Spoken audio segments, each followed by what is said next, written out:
Applause entertainment நீலம் studios தயாரிப்பில் applause entertainment மற்றும் பாரஞ்சித் வழங்கும் பாரி செல்வராஜ் இயக்கத்தில் ரூம் நடிக்கும் பைசன் காலமானான் இன்று முதல் உங்கள் அபிமான திரையரங்குகளில்.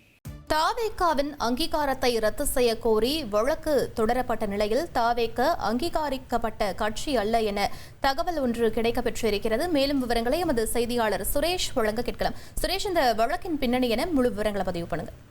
வணக்கம். இந்த வழக்கை தாக்கல் செய்திருக்கிறது மதுரையை சேர்ந்த வழக்கறிஞர் செல்வகுமார் என்பவர் இந்த வழக்கை தாக்கல் செய்திருக்கிறார்.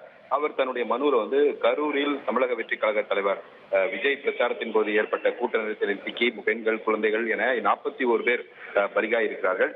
அரசியல் கட்சிகளின் கூட்டங்களுக்கு பெண்கள், குழந்தைகள் என கூட்டுவதை மக்கள் பிரதிநிதித்துவ சட்டத்தின்படி விரோதமானது என்று அந்த மனுவில் தெரிவிக்கப்பட்டிருக்கிறது. குழந்தைகளை அரசியல் நடவடிக்கைகளில் ஈடுபடுத்துவதை தடை செய்து மும்பை உயர்நீதிமன்றம் உத்தரவிட்டிருக்கிறது. இந்த சட்ட விதிகளை மீறக்கூடிய அரசியல் கட்சிகளுடைய அங்கீகாரத்தை ரத்து செய்ய மக்கள் பிரதிநிதித்துவ சட்டம் தேர்தல் ஆணையத்துக்கு அதிகாரம் வழங்கியிருக்கிறது என்று அந்த மனுவில் தெரிவிக்கப்பட்டிருக்கிறது. அதனால் இந்த சட்டவிரோத நடவடிக்கைகளில் ஈடுபடக்கூடிய கட்சிகளின் அங்கீகாரத்தை ரத்து செய்யலாம் என்று உச்சநீதிமன்றமும் பல்வேறு வழக்குகளில் உத்தரவு பிறப்பித்திருக்கிற காரணத்தினால் விஜய் மற்றும் தாவேகாவினுடைய அஜாக்கிரதையால் முறையான திட்டமிடல் இல்லாதால் கரூரில் இந்த நெரிசல் சம்பவம் ஏற்பட்டு உயிர் பலி நடந்திருக்கிறது. ஆனால் இந்த சம்பவம் தொடர்பான வழக்குல விஜய் பெயரை சேர்க்காமல் குற்றம் சாட்டப்பட்டவர்கள் சட்டத்தின் பிடியிலிருந்து தப்பிக்கக்கூடிய வகையில எளிதான சாதாரணமான குற்றப்பிரிவுகளின் கீழ் வழக்கு பதிவு செய்யப்பட்டிருக்கிறது இந்த மனுவில் குற்றம் சாட்டப்பட்டிருக்கிறது. இந்த வழக்கு முடியும் வரைக்கும் எந்த அரசியல் கட்சிக்கும் ரோடு ஷோ மற்றும் கூட்டங்கள் நடத்துவதற்கு அனுமதி வழங்கக்கூடாது என்று டிஜிபிக்கு உத்தரவிட வேண்டும்.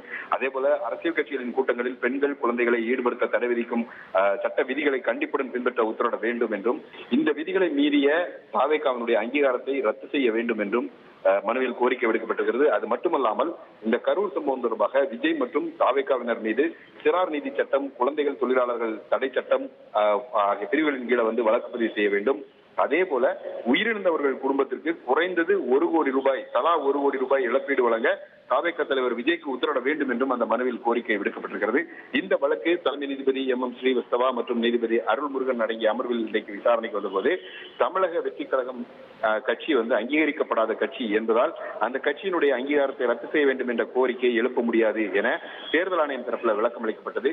இதையடுத்து இந்த மனுவுக்கு பதிலளிக்கும்படி தமிழக அரசுக்கும் டிஜிபிக்கும் உத்தரவிட்ட நீதிபதிகள் மனுவில் எழுப்பப்பட்டுள்ள சில கோரிக்கைகள் உச்சநீதிமன்றத்தில் நிலுவையில் இருக்கக்கூடிய வழக்குகளுடன் தொடர்புடையதாக இருப்பதாகவும், சில கோரிக்கைகள் வழிகாட்டு நெறிமுறைகள் வகுப்பது தொடர்பாக உள்ளதாலும் உச்சநீதிமன்றத்தின் உத்தரவின் அடிப்படையில் இந்த வழிகாட்டு நெறிமுறைகள் வகுப்பது தொடர்பான அந்த வழக்கை விசாரிக்க அமைக்கப்பட இருக்கக்கூடிய சிறப்பு அமர்வு முன்பு இந்த மனுவை விசாரணைக்கு பட்டியலிட வேண்டும் என்று உத்தரவிட்டிருக்கிறார்கள்.